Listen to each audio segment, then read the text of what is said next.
Herbert, como hay mucha participación de la audiencia, yo quiero leer algunas preguntas que nos permiten desarrollar esta conversación también. Por ejemplo, Carlos Grilli dice, excelente programa, Vladimir, pregúntale por qué en este gobierno que ha tenido todo a su favor, por qué este gobierno que ha tenido todo a su favor nos tiene ahora en quiebra. Sí, como decía al principio, tiene que ver con el modelo que se ha puesto en marcha de concentración absoluta del poder, de colapso o ataque, acorralamiento del sector privado, etc. Por cierto, déjame decirte una cosa, la magnitud del desastre. Los venezolanos, cuando hablamos de todo lo que ha sido votado, robado, dilapidado, etc., sacamos las cuentas incompletas. Por ejemplo, la gente habla básicamente del ingreso petrolero, que durante muchos años fue extraordinariamente alto. Pero el gobierno no se conformó con un barril de petróleo que estuvo en 110, en 115 dólares por barril. El gobierno gastó como si el barril hubiera estado en 160 dólares. Es decir, se endeudó de una manera muy importante y sobre todo acelerada, además de los ingresos petroleros. Entonces, tenemos el ingreso petrolero que fue malgastado. Tenemos el endeudamiento que fue mal utilizado, fue malgastado. En tercer lugar, tenemos todas esas deudas que no se le pagaron a muchas empresas y que tuvieron esas empresas proveedoras de servicios y de bienes a Venezuela, navieras, empresas aéreas, proveedores de alimentos, de materias primas, que algunas de ellas han tenido que separar en sus estados contables, poner eso en una situación, en un congelador, y que en algún momento se lo van a presentar. No quiere decir que se olvidaron de esa deuda. No, eso se lo van a presentar al país. Esas son deudas que están allí. Y que es un monto enorme. ¿Tienes una idea? No, hay distintos cálculos, van entre 9.000, 10.000, 12.000 millones de dólares. O eso sea, incluye líneas aéreas, empresas sí, de alimentos, de farmacéuticas, etc. Hay distintas cifras, empresas, montos que igualan o superan a las reservas internacionales que el país tiene. Luego nos hemos comido la infraestructura del país. Cuando tú dejas de invertir en infraestructura, estás usando los recursos que se suponían que iban para inversión, te estás comiendo la infraestructura. Por eso tenemos esa crisis eléctrica, porque transformadores, plantas que han debido ser instaladas, mejoradas, etc., ese dinero se perdió, fue robado, no fue invertido, etc. Pero es lo mismo en todas las otras áreas de la infraestructura. Nos damos cuenta en el caso de la electricidad un día de manera dramática porque la luz se va, pero las carreteras no desaparecen de un día para otro. Simplemente van siendo desgastadas, consumidas, su calidad se va empobreciendo.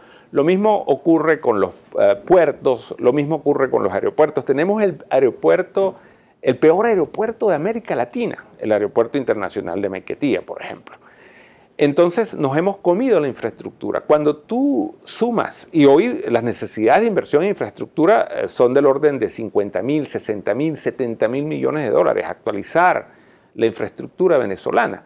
Cuando tú sumas esos factores, lo que fueron los ingresos petroleros, el endeudamiento, lo que se le debe o no se le pagó a empresas que le han estado suministrando bienes y servicios a Venezuela, lo que dejamos de invertir en infraestructura, eso es una magnitud de un desperdicio de recursos, de una inmensa riqueza que, como decía anteriormente, fue transformada en una inmensa pobreza inexplicable.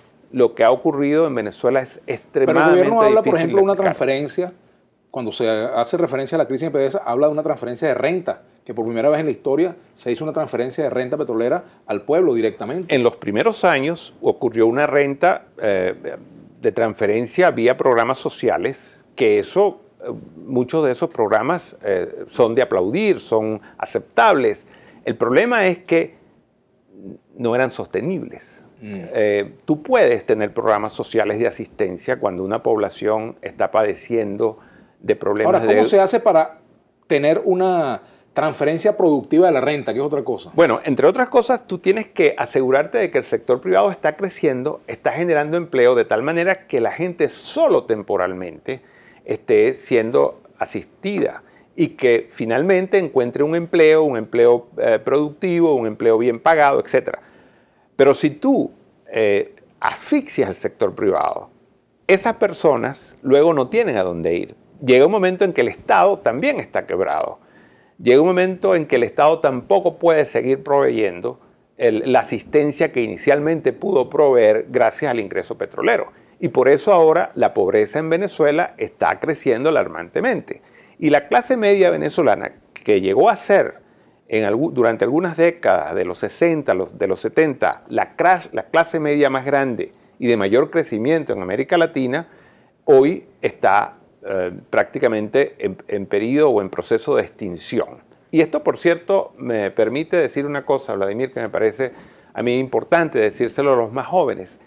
Este desastre que tenemos hoy no siempre fue así. Este país, como lo vemos hoy, no es el país que siempre hemos tenido. Nosotros hemos tenido periodos en los cuales Venezuela ha liderado la región, ha liderado América Latina en muchos campos. Este fue un país, yo viví esa experiencia de tener amigos que me visitaban de América Latina y se sorprendían de la calidad de la infraestructura venezolana. Nosotros tuvimos una infraestructura de primera en América Latina. Esa araña, la araña, lo que llamamos la araña, claro, que hoy está pues desvencijada, muy venida menos, eso fue de punta en Venezuela en su momento. Por supuesto, la represa del Guri, muchas obras. Tuvimos una infraestructura. Nosotros tuvimos una economía que durante décadas fue la de mayor crecimiento y la de menor de inflación en América Latina. Ahora, esta situación que vivimos hoy, Herbert, te insisto con el tema, es derivada de la profundización de una crisis que heredó Chávez, que trajo de llamado puntofijismo, que heredó de gobiernos como el de Pérez, el de Caldera, el Luis Herrera, Lucinchi. Esta crisis